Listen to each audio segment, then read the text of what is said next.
وإن يتفرقا يغني الله كلا من سعته. ازيكم؟ انا عمر عزازي، مدرس استشاري جراحة الذكورة بكلية الطب جامعة القاهرة. وخليني افكركم ان سلسلة الحلقات دي مش تفسير قرآني، لكنها بتتكلم عن الجانب النفسي والتوعوي في العلاقات الزوجية من واقع خبرتنا في علم الذكورة واللي بنشوفه كل يوم في العيادات عندنا. تنويه: هذا الفيديو لا يخض على الطلاق. الآية دي جت في سياق الخلافات الزوجية ومحاولات الإصلاح. حاولنا مودة ورحمة، حاولنا هن لباس لكم وأنتم لباس لهن، حاولنا إن ما يحصلش شرخ من الأساس، حاولنا ولا تنسوا الفضل بينكم، حاولنا نجيب حكم من أهله وحكم من أهلها، لكن للأسف في الآخر وصلنا إن يتفرقا يغني الله كلا من سعته. يعني لو حصل الانفصال بعد استنفاد وحاولات الإصلاح، فربنا إن شاء الله قادر إن يعوض كل طرف من فضله ماديا أو نفسيا أو بحياة أنسب ليه. الآية عمرها ما كانت دعوة للفراق، لكنها طمأنينة إن لو حصل نهاية هي مش نهاية الدنيا، إن العوض موجود.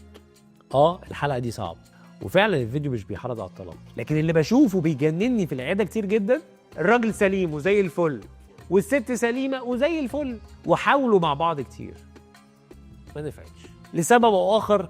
الاختيار من أساسه ما كانوش مناسبين لبعض، ويجي راجل يقول لي أنا كويس وسليم لكني للأسف ما بقتش معجب بيها، أو أنا أصلا من الأساس ما كنتش معجب بيها واتجوزتها عشان كذا أو كذا، أو في حاجة في وسط الطريق حصلت وأدت لشرخ وفراق ما بينهم. ساعتها وإن يتفرقا يغني الله كلا من سعته. ما تفضلش قاعد معاها معلقها ومطلع عينيها، وما تفضليش انت قاعده ومش بتدي له حقوقه ولا مبسوطه معاه. انا قاعده عشان خاطر العيال. لا، لان الحياه كده مش هتستقيم. يا اما هنحب بعض ولا تنسوا الفضل بينكم وتفتكروا لبعض الحاجه الحلوه، او يكون في سكن وموده ورحمه، يا اما وان يتفرقا يغني الله كلا من سعته. نتفرق باحسان من غير ما ناكل على بعض حقوقنا، ولا نفضل نطلع عيوب بعض، ولا نهدد بعض بالاولاد. الحته دي هتحل جزء كبير جدا من المشاكل. انت لو مش قادر تديها كل حقوقها، وان يتفرقا يغني الله كلا من سعته. وانت كمان لو مش قادر تديله كل حقوقه وما بقيتيش حباه، وان يتفرقا يغني الله كلا من سعته. حاولوا الاول طبعا، حاولوا، لان دي علاقه ورباط مقدس. حاولوا بالموده والرحمه، لكن لو احنا ما عرفناش فساعتها وان يتفرقا يغني الله كلا من سعته.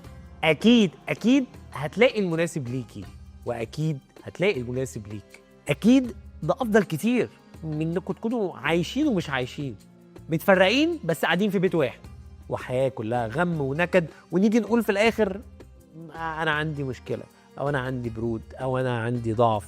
لا، حاولوا الاول بالاحسان، حاولوا بالسكن والموده والرحمه، حاولوا بهن لباس لكم وانتم لباس لهن، حاولوا ان الشرخ ما يحصلش، حاولوا بلا تنسوا الفضل بينكم. لكن في الاخر لو كل ده ما نفعش، ان يتفرقا يغني الله كلا من سعته. اكيد دي احسن من انكم تبقوا قاعدين مع بعض مش مبسوطين، مستقصدين بعض، بتطلعوا القطط الفطسانه لبعض وانتوا كويسين عضويا.